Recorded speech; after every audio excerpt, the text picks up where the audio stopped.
السلام عليكم ورحمة الله وبركاته. ازيكم حبايبي؟ عاملين ايه؟ يا رب تكونوا بخير.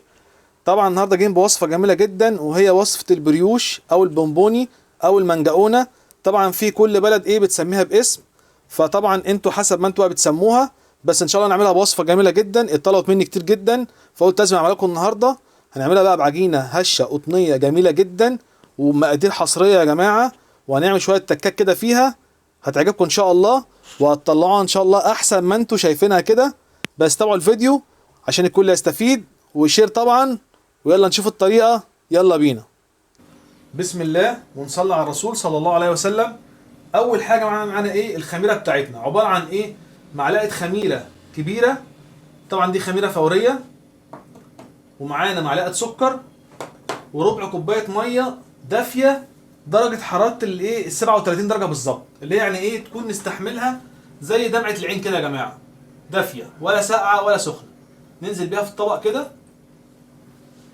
وبننزل بالخميرة بتاعتنا والسكر، وبنقلب كويس جدا كده لغاية لما الخميرة بتاعتي والسكر يدوبوا، واغطيها واسيبها يا جماعة 5 دقايق كده، هتلاقيها خمرت وبقت حجمها اتضاعف كده وعملت فقاعات كده اهو، فنعرف ان الخميرة بتاعتنا شغالة كويس جدا. شايفين يا جماعة حجم الخميرة بتاعتنا اهي؟ هنشوفها كمان 5 دقايق تبقى عاملة ازاي كده يا جماعة. اول حاجة بنبص عليها الخميرة بتاعتنا ما شاء الله.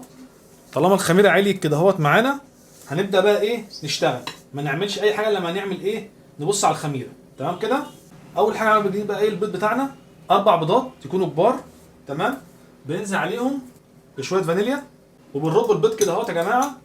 زي ما اتفقنا الحركة دي بتفرق معانا جدا في زفارة البيض، ان انا اضرب البيض الاول كده بالفانيليا.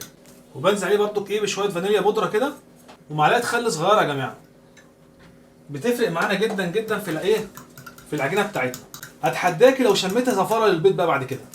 اول حاجه بقى بنجيب بقى الوله بتاعتنا بننزل بكوبايه ميه دافيه. تمام. و4 معالق لبن بودره. لبن البودره يا جماعه بيديه طعم حلو جدا.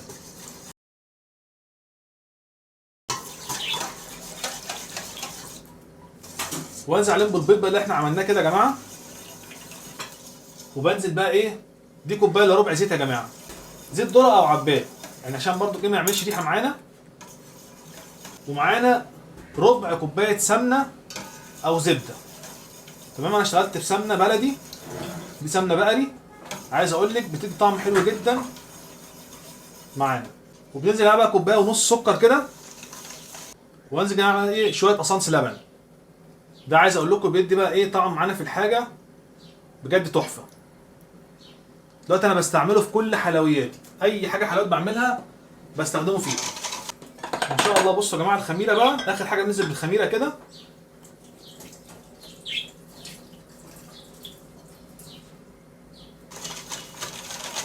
ما شاء الله لا قوه الا بالله، الخميره بتاعتنا تحفه يا جماعه. الخميره السايبه اللي انا بشتغل بيها في المحل ما شاء الله عليها بصراحه. خلاص كده يا جماعه، دي السوائل بتاعتنا معانا بقى كيلو الدقيق اهو. بنحط عليه معلقه بيكنج باودر صغيره، وذره ملح. ذره ملح يا جماعه بتاعت الدقيق بقى طبعا انتوا عارفينها. وبنقلب الدقيق بتاعنا كده. طبعا هنخله يا جماعه برضو قبل ما احطه في البوله، وممكن اخله مره كمان. ببدا بقى انزل بقى بالدقيق كده يا جماعه.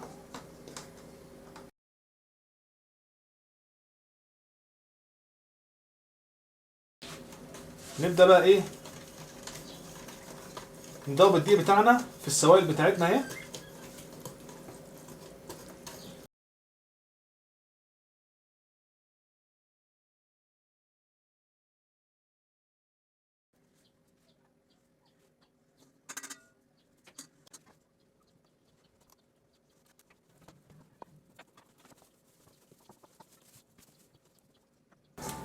كده يا جماعه. طبعا احنا العجينه بتاعتنا لسه محتاجه دقيق تاني، فطبعا كل دقيق هيبقى غير الدقيق التاني. في دقيق ما بيقبلش سوائل كتير، في دقيق بيقبل. انا الدقيق عندي ما شاء الله لا قوه الا بالله حلو جدا، فقابل معايا لسه دقيق تاني. دي نص مثلا كوبايه اهو، هنحطها لغايه لما نوصل لقوام معين هنشوفه مع بعض دلوقتي. بصوا بقى كده المرحله دي هنشتغل بايه؟ بايدينا يا جماعه. كده خلاص ما ينفعش ان احنا نشتغل ايه؟ بمعلقه.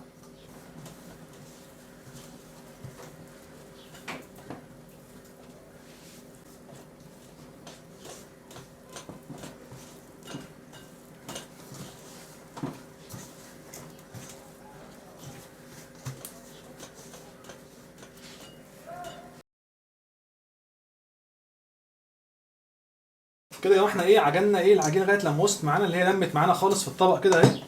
تمام. بعمل ايه بقى؟ باخد رشه دقيق فريشه على الترابيزه بتاعتي كده، وبنزل بالعجينه وبحاول اخدم فيها شويه عجن ايه لغايه لما تنعم معايا.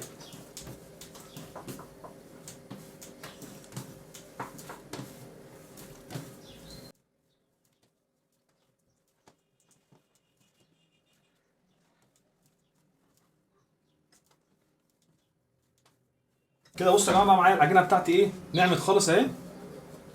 بجيب معلقه سمنه، تمام، والم بقى بيها ايه العجينه كده ايه كده اهي.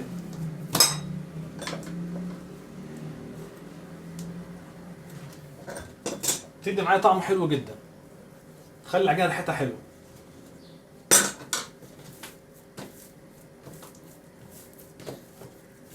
بصوا يا جماعه العجينه بتاعتي عامله ازاي؟ ناعمه ازاي؟ نحطها في الطبق بتاعي اهو. كده بقى احنا هنغطيها، تمام، ونحطها في حته دافيه، وهتقعد لها مثلا حوالي نص ساعه. طبعا كل شقه مثلا او كل مكان او كل مطبخ حسب الايه الحراره اللي فيه. في ممكن مكان هتخمر بعد نص ساعه، ممكن مكان بعد ساعه الا ربع، ممكن بعد ساعه. مفيش مشكله، احنا معاها لغايه لما تضاعف حجمها وتزيد معانا. تمام كده. هنغطيها ونرجع لكم تاني. كده يا جماعه احنا بقى ايه العجينه بتاعتنا خمرت اهيت ما شاء الله. بصوا حجمها تضاعف ازاي. طبعا عايز اقول لكم على معلومه برضو يا جماعه، البونبوني او البريوش بياخد وقت شويه في التخمير عن اي عجينه تانية.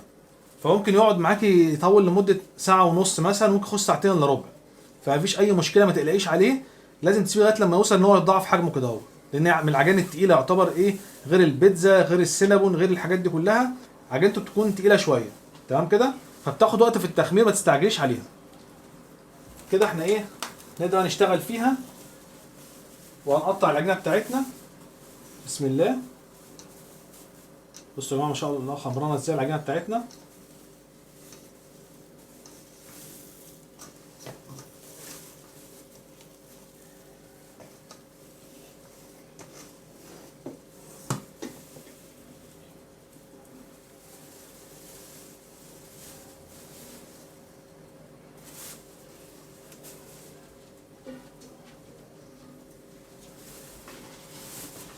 ناخدها بالراحه كده بقى ونقسمها.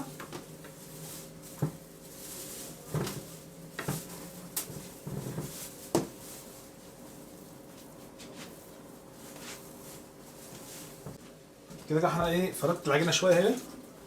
كده بقى نقطعها كده.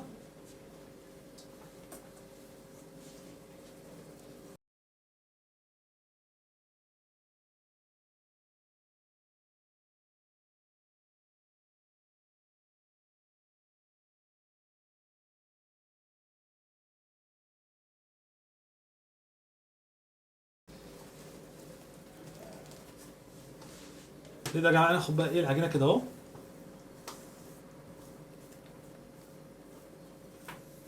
نحاول ايه نصبعها كده اهو.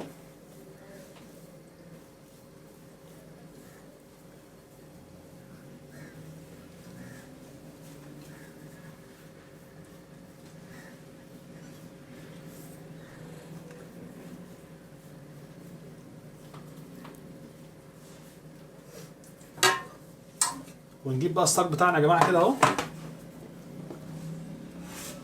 وناخدها معانا كده اهو. نبدا بقى نلفها كده حوالين بعضها كده بالراحه.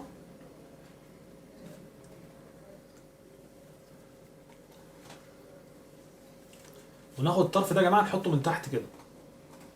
تمام كده عشان تظبط معانا. تمام.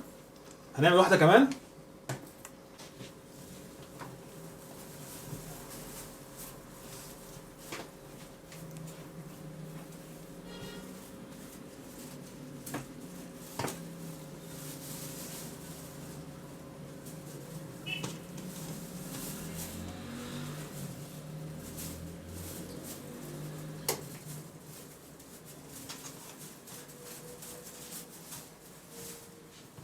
تمام كده يا جماعه. طبعا بنحط ايه كيس كده بقى عشان ايه العجينه بتاعتنا ما تنشفش وتخمر معانا. خلاص كده تمام يا جماعه.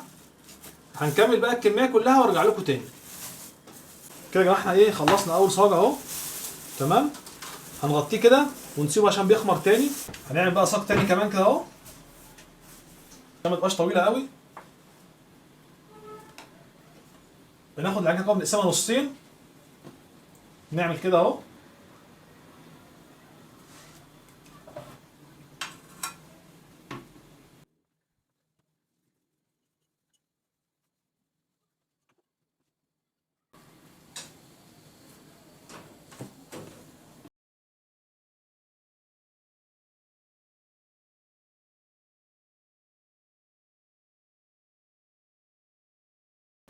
كده يا جماعه احنا ايه جهزنا نوت حشو. انا بحب جدا احشي بيه.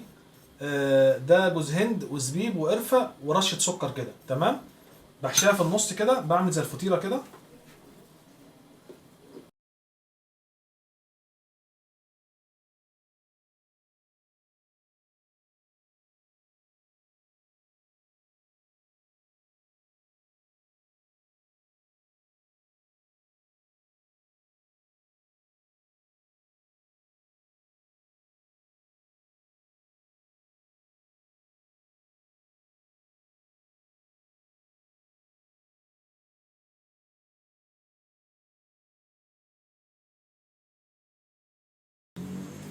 هنكمل بقى الكميه كلها وارجع لكم تاني.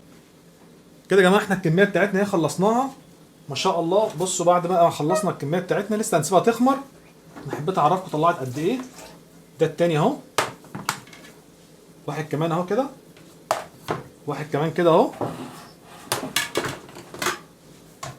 ودي بقى الفطيره المحشيه اللي انا قلت لكم عليها. دي بقى جربوها هتعجبكم جدا. هنسيبه يخمر ونرجع لكم تاني. كده يا جماعه احنا ايه البونبوني بتاعنا او البريوش خبر ما شاء الله. بصوا بقى كده يعني اخد له كمان حوالي نص ساعه او ساعه الا ربع بعد ما قطعناه. سيبيه براحته لغايه لما تحس ان هو خمر عشان ايه يبقى طالع هش وحلو جدا معاكي. تمام كده. هنعمل بقى ايه. هنعمل الحاجه اللي احنا هنحطها على الوش. بصوا بقى يا جماعه انا عن نفسي كده بحب احط ايه. في ناس بتحط بيض ولبن وفي ناس بتحط لبن بس انا عملت ايه حاجه تانية. هنجيب ايه نص فنجان ميه كده وعليه معلقه لبن بودره وبقلبها كويس كده ورشه فانيليا صغيره ورشه نسكافيه. كيس نسكافيه اللي هو العادي يا جماعه او اي نص معلقه نسكافيه كده. ده بقى بيدي ريحه وطعم ولون 10 على 10. ناخد بقى طرف المعلقه كده سمنه تكون سمنه بلدي حلوه كده وبقلبها معاهم.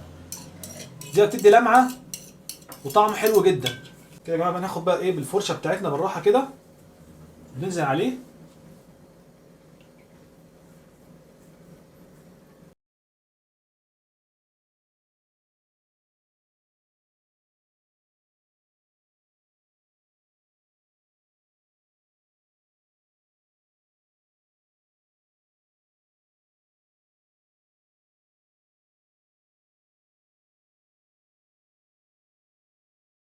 طبعا بقى يا جماعه سكر سنترافيش بنرشه على الوش كده.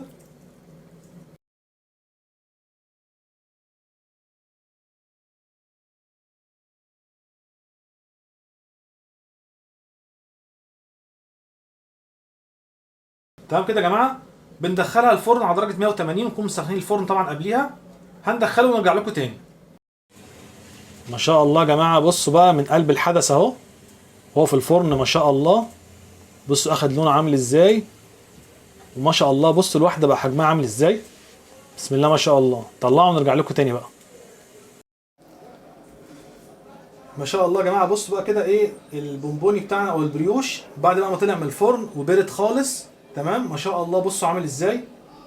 بسم الله ما شاء الله. بصوا يا جماعه كده حاجه بجد يعني تحفه بجد تحفه يعني. عايز اقول لكم عجينته طالعه هشه وجميله جدا. بص التسويه بتاعته عامله ازاي من فوق ومن تحت. ما شاء الله لا قوه الا بالله. بصوا برضو طبعا هو بياخد لون سنه من تحت عشان كرمله السكر اللي بينزل ايه مطرح ما بنرش كده اهو. فتلاقي من تحت ايه لونه ايه بيبدا ياخد لون شويه. بس طبعا بيبقى طعمه جميل جدا لانه اصلا مكرمل فطعمه جميل جدا. بص الوش بتاعه عايز اقول يا جماعه بصوا انتوا شايفين طبعا في لمعه في وشه، تمام. طبعا انا عملت ايه، جبت شويه شربات اللي هو بنعمل بيه كنافه او كده اهوت، وبالفرشه ودهنته وهو طلع سخن. بس انا كنت بصور بس طلع ايه ان التصوير ما جاش يعني، فحبيت اعرفكم برضو عشان ايه المصداقيه يعني، ان اللمعه دي لمعته. وعايز اقول لكم بيدي طعم جامد جدا فيه. دي طبعا حاجه ما حدش بيعملها انا عارف، بس عايز اقول لكم بتدي لمعه وطعم جميل جدا. ما تحطش مثلا كميه شربات كبيره، دي بفرشه تديني دهنه صغيره جدا جدا يعني للتلميع بس. بس بص بيخليه عامل ازاي، ما شاء الله ما شاء الله يعني. بصوا بقى انا ايه هفتح لكم واحده كده. بصوا بقى، بصوا يا جماعه، بصوا بقى يا جماعه، بصوا ايه العجينه عامله ازاي. بص كده، بصوا يا جماعه قطنيه ازاي ما شاء الله ومورقه. وعايز اقول لكم ريحتها اصلا تحفه تحفه ما شاء الله لا قوه الا بالله. امم بجد يعني وصفه لازم تجربوها يا جماعه. نشوف بقى ايه الفطيره اللي عملناها، جميله جدا. بصوا عامله ازاي يا جماعه، بصوا الحشو فيها عامل ازاي. بجد يعني انا بعشقها الفطيره دي بقى. دي بقى بصوا العجينه بتاعتها قطنيه ازاي من جوه يا جماعه، هشه ما شاء الله، تحفه.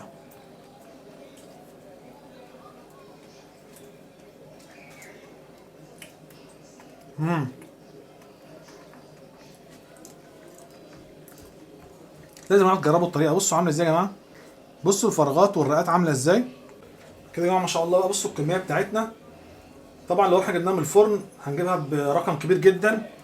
وطبعا عايز اقول لكم ان في لسه حوالي صاج كمان بره. الطبق طبعا ما شاء الله اخد الكميه دي ولسه في تاني، ده من كيلو دقيق. وطبعا كل حاجته موجوده في البيت ما شاء الله، الدقيق والبيض والسمنه او شويه اللبن، يعني مش حاجه يعني صعبه جدا. وما شاء الله بيطلع منك حاجه تحفه. ده عشان تحفظيه بقى حطيه في الفريزر وهو طازه كده، وطلعي منه داخليه الميكرويف او الفرن، هتلاقيه كانه لسه عاملاه دلوقتي. وفي نهايه وصفتنا يا رب نكون افدناكم، واللي استفاد من الفيديو طبعا يا ريت شير عشان الكل يستفيد. سبحانك اللهم وبحمدك، اشهد ان لا اله الا انت، استغفرك واتوب اليك. دمتم سالمين، والسلام عليكم ورحمه الله وبركاته.